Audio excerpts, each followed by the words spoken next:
Hello students, आज हम लोग कंपाउंड इंटरेस्ट सॉल्व करेंगे। चैप्टर स्टार्ट करेंगे। स्टैंडर्ड 8 कंपाउंड इंटरेस्ट चैप्टर 14 है, पेज नंबर 88 पे। सबसे पहले तो मैं आप लोगों को थोड़ा इंटरेस्ट क्या होता है वो हम लोग लास्ट स्टैंडर्ड में पढ़ चुके हैं, फिर भी थोड़ा सा मैं रिकॉल करा देती हूँ कि इंटरेस्ट किसे कहते हैं। ठीक है, कंपाउंड इंटरेस्ट, ठीक है। ओके, कभी कभी क्या होता है, हमें कोई चीज़ की ज़रूरत पड़ती है, कुछ काम आता है, तो हम लोग बैंक से या किसी इंसान से या किसी से हम लोग उधार लेते हैं। ठीक है, वो उधार लेते हैं तो उस पर जो बैंक है या जिससे हमने अमाउंट बोरो किया है वो हमें कुछ चार्जेस एक्स्ट्रा, कुछ अमाउंट एक्स्ट्रा चार्ज करता है उस अमाउंट को देने के लिए। जब हम उसको रिफ़ंड रिपे करेंगे तो वो जो एक्स्ट्रा अमाउंट होता है वो हमें उसको ऐड करके देना होता है। That is called interest. Simple interest हम लोग कर चुके हैं लास्ट स्टैंडर्ड में, फिर भी मैं आपको रिकॉल करा रही हूँ। ओके, फॉर एग्ज़ाम्पल एक पर्सन है A, a person A and a person B. ठीक है, इस पर्सन ए ने पर्सन बी से फॉर एग्ज़ाम्पल 10 रुपीज़ बोरो किया। ठीक है, उधार लिया। ठीक है, या तो फिर पर्सन बी ने इसको 2% रेट ऑफ इंटरेस्ट चार्ज किया। मीन्स व्हाट, कि जब वो उसे रिपे करेगा आफ्टर 1 ईयर और 2 ईयर और 1 मंथ, तो वो उसे उतना परसेंट ऐड करके रिपे करेगा। ठीक है, तो फॉर एग्ज़ाम्पल उसने जब रिपे का टाइम आया तो उसने उसको 12 रुपीज़ ए ने बी को लौटाया। ठीक है, कितना, 12 रुपीज़ लिया उसने। कितना था बोरो, कितना था 10 रुपीज़, लेकिन उसने पेमेंट कितना किया 12 रुपीज़। तो 12 माइनस 10 इज़ 2। ये जो 2 रुपीज़ है ना, इसे कहते हैं इंटरेस्ट। That is interest. समझ में आ गया? ये इसकी एक्स्ट्रा मनी हो गई, ये उसकी कमाई हो गई कि भाई उसने उसको 10 रुपये यूज़ करने दिया था और जब उसने उसको लौटाया तो 12 रुपये लौटाया, तो ये जो 2 रुपये थे वो उसकी बैठे बिठाए कमाई हो गई। ठीक है, तो ये जो 2 रुपये है ये इंटरेस्ट कहलाता है। This is simple interest. ठीक है, ये जो 10 रुपये इसने लिया था, 10 रुपीज़ जो लिया था, उसे हम लोग क्या कहेंगे, principal, P, principal. Keep in mind कि जो अमाउंट हम लोग बोरो करते हैं, उधार लेते हैं या देते हैं, वो हमारा प्रिंसिपल होता है। R is what, R is rate of interest, यानी कितने चार्जेस लगा रहा है वो, कितने, ये हमेशा परसेंट में होता है rate. And amount A is the principal plus interest, यानी हमने जो 10 रुपीज़ बोरो किया था वो, और जो 2 रुपीज़ इंटरेस्ट था वो ऐड करके जो आता है वो अमाउंट होता है। ठीक है ना, यानी ये अमाउंट में इंटरेस्ट इंक्लूडेड होता है। तो आज हम लोग कंपाउंड इंटरेस्ट सॉल्व करेंगे। पहले मैं सबसे पहले आपको सिंपल इंटरेस्ट का फॉर्मूला रिकॉल करा देती हूँ जो हम लोग कर चुके हैं। क्या था हमारा formula, I is equal to PNR upon 100। ये मैंने आपको बता दिया ऊपर। ठीक है, I is equal to PNR upon 100।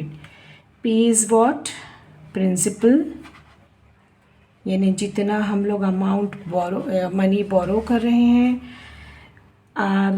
N is the period, कितने समय के लिए हम लोग वो अमाउंट बोरो कर रहे हैं। And R is the rate of interest, ये हमेशा परसेंटेज में पर एनएम में होती, पर एनएम मीन्स पर एनुअली। ये सिंपल इंटरेस्ट का फॉर्मूला है। 2 टाइप के इंटरेस्ट होते हैं बेटा। एक सिंपल इंटरेस्ट होता है और एक कंपाउंड इंटरेस्ट होता है। तो सिंपल इंटरेस्ट तो मैंने आपको बता दिया। अब कंपाउंड इंटरेस्ट क्या होता है वो मैं आपको बताती हूँ। कि जैसा मैंने आपको ये एग्जाम्पल में बताया कि पर्सन ए ने पर्सन बी से 10 रुपीज़ बोरो किया, ठीक है। ये नेक्स्ट पेज पे मैं आपको शो करती हूँ फिर से, तो बेटर रहेगा। पर्सन ए ने पर्सन बी से, मैंने लास्ट एग्जाम्पल में बताया आपको कि उसने कितना बोरो किया, 10 रुपीज़ बोरो किया, ओके। अच्छा, ये पर्सन ए ने उसे for example 2% rate of interest charge किया। तो अकॉर्डिंगली प्रोबेबिलिटी मोस्ट प्रोबेबल कि उसको फॉर एग्ज़ाम्पल 14 रुपीज़ या 12 रुपीज़ उसको पे करना है पर ईयर। फॉर उसने 1 साल के लिए लिया था, कितना लिया था, फॉर 1 ईयर के लिए लिया था, पर बेचारा किसी सूरत से प्रीपे नहीं कर पाया। तो ये क्या होगा ना, ये 1 ईयर का नेक्स्ट ईयर में कॉपी होगा, कैरी होगा। नेक्स्ट ईयर में, सेकेंड ईयर में ये जो इंटरेस्ट है ये कैरी होगा, किस में ऐड होगा, ये जो बेचारे का प्रिंसिपल था ना इसमें ऐड होगा। यानी 10 + 2 12। तो ये जो कैलकुलेट ऐड होते जाता है उसको हम लोग क्या कहते हैं, कंपाउंड इंटरेस्ट, ठीक है। सिंपल इंटरेस्ट जो होता है 1 टाइम में फिनिश हो जाता है, मतलब दे दिया उसको, पे कर दिया, फिनिश। बट कंपाउंड इंटरेस्ट क्या होता है, ईयर पर ईयर वो ऐड ऑन होता है, कैरी होते रहता है प्रिंसिपल में। जो लास्ट ईयर का, जो फर्स्ट ईयर का प्रिंसिपल होगा, सॉरी अमाउंट होगा, वो नेक्स्ट ईयर का क्या बनता है, प्रिंसिपल बनता है, ठीक है। ये हम लोग नेक्स्ट अभी एग्जाम्पल सॉल्व करेंगे, तब आपको बहुत अच्छे से समझ में आ जाएगा कि कैसे इसे सॉल्व करना है। एज़ यूजुअल मैंने आपको हमेशा बोला है कि हम लोग हमेशा सॉल्व एग्जाम्पल ज़रूर सॉल्व करेंगे। तो मैं सबसे पहले आपको जो आपकी टेक्स्ट बुक में है सॉल्व एग्जाम्पल वो करवाती हूँ। ये यहाँ पर आपकी टेक्स्ट बुक में ये पूरा डेरिवेशन है कि ये फॉर्मूला कैसे आता है। अच्छा, ये आपको कंपाउंड इंटरेस्ट का जो मैंने नॉलेज दिया है, इसके हिसाब से सिंपल इंटरेस्ट का तो हम लोगों ने फॉर्मूला देख लिया। अब कंपाउंड इंटरेस्ट का फॉर्मूला मैं आपको बता रही हूँ। कंपाउंड इंटरेस्ट का फॉर्मूला सबसे पहले इसके लिए हम लोगों को अमाउंट कैलकुलेट करना पड़ता है।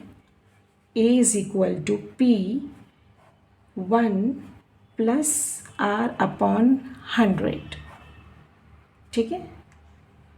ये A क्या है मैंने आपको बताया था, अमाउंट है। अमाउंट में क्या ऐड होगा, principal plus interest is amount. जो मनी हम लोग बोरो करते हैं उसमें जो इंटरेस्ट ऐड होके आता है वो हमारा क्या होता है, अमाउंट होता है। ये हमारा क्या है, प्रिंसिपल है, जितना अमाउंट हमने बोरो किया, okay. And rate is the percentage rate, percentage per annum, per annum means per year, और n is the number of years, period, कितने वक्त के लिए उसने बोरो किया है।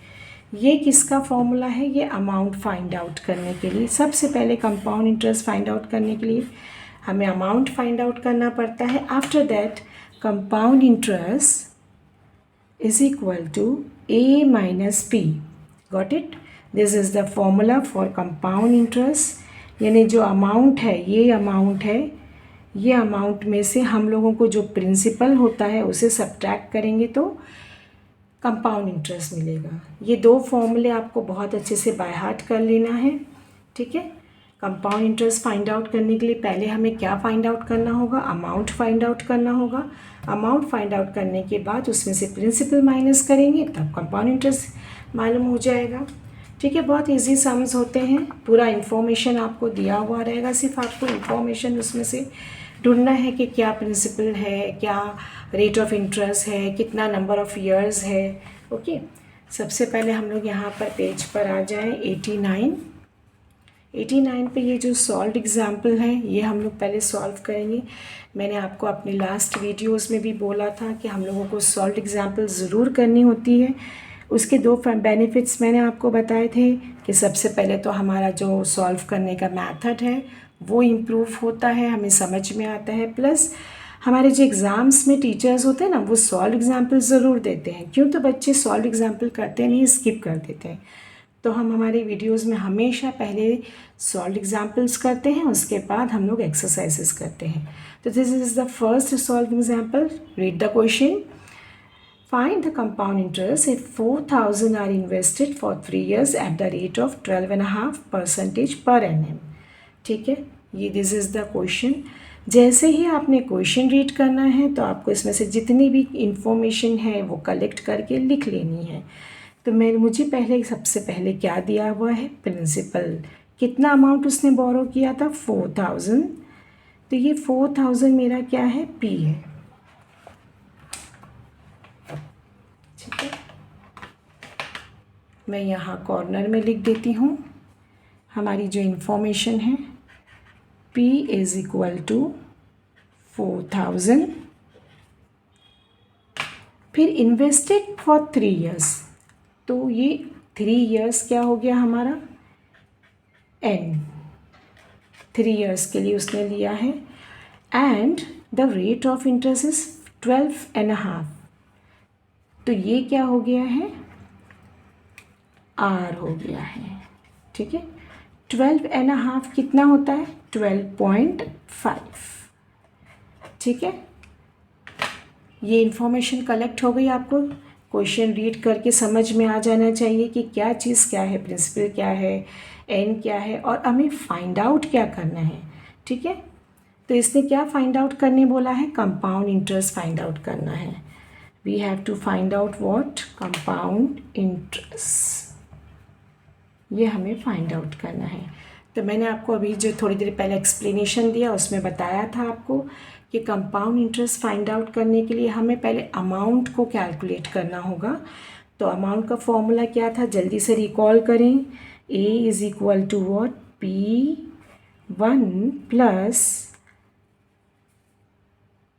R upon 100 N raise to N। ठीक है, हमने जल्दी से ये जो इन्फॉर्मेशन सब थी, ये A तो हमें फाइंड आउट ही करना है। P हमारे पास क्या है, 4,000 bracket 1 plus 3 upon 12.5 upon 100 raise to 3। ये N3 है, तो यहाँ पे N की जगह पे 3 आ गया। ठीक है, नाउ स्टार्ट सॉल्विंग। अब कैलकुलेशन है, मैथ्स कैलकुलेशन है। अब ध्यान से देखिए, कुछ बच्चों को ये सिंपल कैलकुलेशन करने में भी बहुत तकलीफ़ आती है, इसलिए मैं ईच एंड एवरी कैलकुलेशन बताऊंगी। जो बच्चे कर सकते हैं वेल एंड गुड, बहुत अच्छी बात है। क्योंकि कैसा होता है, सिंपल कैलकुलेशन अगर नहीं आते ना तो बच्चे क्लास में पूछने के लिए बहुत हेजिटेट भी होते हैं। ठीक है, तो मैं यहाँ पर आपको बता दे रही हूँ। अच्छा, ये 1 प्लस 12.5 अपॉन 100 है। तो सबसे पहले तो हमको ऐड करना है, तो डिनोमिनेटर सेम करेंगे। तो यहाँ पर 1 है, इसको ऊपर नीचे हम लोग किससे मल्टीप्लाई करेंगे, 100 से। लेकिन बिफोर दैट यहाँ पर हमारे पास क्या है, डेसिमल है, तो इसको मैं और सिंप्लीफाई करूँगी। ये 125 अपॉन 100 था, इसको मैंने 1000 बना दिया। क्यों? क्योंकि ये जब डेसिमल हटेगा तो नीचे एक ज़ीरो ऐड होता है। ठीक है, आपको मैं बता देती हूँ, यहाँ रफ वर्क में डेसिमल हटाने के सबसे पहले अगर ये 1.3 है अपॉन 10 है, तो इसको अगर मुझे डेसिमल हटाना है तो मैं क्या करूँगी, 13 लिखूँगी, और एक के बाद डेसिमल है तो नीचे एक ज़ीरो ऐड हो जाएगा। ठीक है, अगर यहाँ पर ऐसा है 2.27 अपॉन 100 है, तो ये डेसिमल हटाने के लिए मैं क्या करूँगी, न्यूमरेटर में तो मैं 227 लिख दूँगी, फिर यहाँ पे एक और दो के बाद डेसिमल है तो नीचे डिनोमिनेटर में कितने ज़ीरो ऐड होंगे, 2 ज़ीरो ऐड होंगे। ये मैंने सिंपल आपको खाली रिकॉल कर दिया कि यहाँ पे 1000 कैसे आया। फिर से बता रही हूँ, यहाँ 12.5 था, ये पॉइंट हटाने के लिए मुझे डिनोमिनेटर में एक ज़ीरो ऐड करना पड़ा, ठीक है। अब डिनोमिनेटर सेम करेंगे हम लोग, तो यहाँ पर भी न्यूमरेटर और डिनोमिनेटर दोनों में मैं 1000 से क्या करूँगी, मल्टीप्लाई करूँगी, सो दैट मेरा डिनोमिनेटर सेम हो जाए, ताकि हम लोग एडिशन कर लेंगे, ठीक है। फटाफट हम लोग कैलकुलेशन करते हैं। 4000, तो ये 1000 upon 1000 plus 125 upon 1000 raise to 3। ये फॉर्मूले में जो चीज़ें थी वो कॉपी हो रही हैं। 4000 इसको ऐड करना है, ऐड करने के लिए बराबर आपने ऐसा लिखना है, इसको 1000 लिखा मैंने, और यूनिट प्लेस से स्टार्ट करते हुए बराबर 125 ऐड करना है। कुछ बच्चे ये ज़ीरोज़ में इधर उधर ऊपर नीचे लिखकर गड़बड़ी हो जाती है, वो ना करें, बराबर से इसमें एडिशन करें। तो कितना आया, 1125 अपॉन 1000 रेज़ टू 3, ठीक है। अब कैलकुलेशन करना है। 4000 into 1125 upon 1000 into 1125 upon 1000 into 1125 upon 1000। इसको कैलकुलेशन करना है। इसको पूरे को हम लोग मल्टीप्लाई करते बैठेंगे। मल्टीप्लाई करने पर पूरा आंसर आ जाएगा आपका, ठीक है। तो कितना आंसर आता है, मल्टीप्लाई करने पर हमारा आंसर मिलेगा मुझे, एंड डिवाइड करने पर पूरा कितना मिलता है, 5695.31 रुपीज़। ये क्या मिला हमें, ए मिला, अमाउंट मिला। लेकिन हमें अमाउंट के साथ साथ और क्या फाइंड आउट करना है, कंपाउंड इंटरेस्ट। तो कंपाउंड इंटरेस्ट का फॉर्मूला क्या है, ए माइनस पी, ठीक है। Compound interest is what, A minus P. तो मेरे पास क्या है, ए कितना है मेरे पास, ये जो मैंने फाइंड आउट किया 5695.31। मेरा पी कितना था मेरे पास, पी हमारे पास था 4000। इसे सब्ट्रैक्ट करेंगे। सब्ट्रैक्शन अगर आपको चाहिए तो वो भी मैं बता सकती हूँ, लेकिन आप अगर नहीं आता है तो कमेंट सेक्शन में मुझे कमेंट करें, तब मैं आपका डेसिमल का जो सब्ट्रैक्शन है वो भी एक्सप्लेन कर सकती हूँ। अगर ये अभी इस वक्त एक्सप्लेन करूँगी तो वीडियो काफ़ी लंबा हो जाएगा। तो आई होप आप ये सिंपल सब्ट्रैक्शन सॉल्व कर सकते हैं। अगर फिर भी नहीं आता है तो ये जो कैंसिलेशन और ये जो सब्ट्रैक्शन था, फॉर एग्ज़ाम्पल अगर आपको नहीं आता है तो कमेंट सेक्शन में मुझे कमेंट करें, तो मैं ये कैंसिलेशन और ये सब्ट्रैक्शन आपको रफ वर्क में शो कर सकती हूँ, ठीक है। आई होप आपको ये एक्सप्लेनेशन पूरा समझ में आ गया होगा बहुत अच्छे से। ये सॉल्व एग्जाम्पल हम लोगों ने सॉल्व की थी। अब नेक्स्ट वीडियो में हम लोग जो ये प्रैक्टिस सेट हमारा 14.1 है, इसे सॉल्व करेंगे। मैं आपको सजेस्ट करूँगी कि आप इस खुद से सॉल्व करने की ट्राई करें, क्योंकि आप लोग जब तक खुद सॉल्व नहीं करेंगे मैथ्स आपको बहुत जल्दी और अच्छा नहीं आएगा। नेक्स्ट वीडियो में मैं आपको ये प्रैक्टिस सेट सॉल्व करना सिखाऊंगी। Okay, till then bye bye, take care, और मेरे वीडियो को लाइक शेयर एंड सब्सक्राइब करें। Okay, thank you.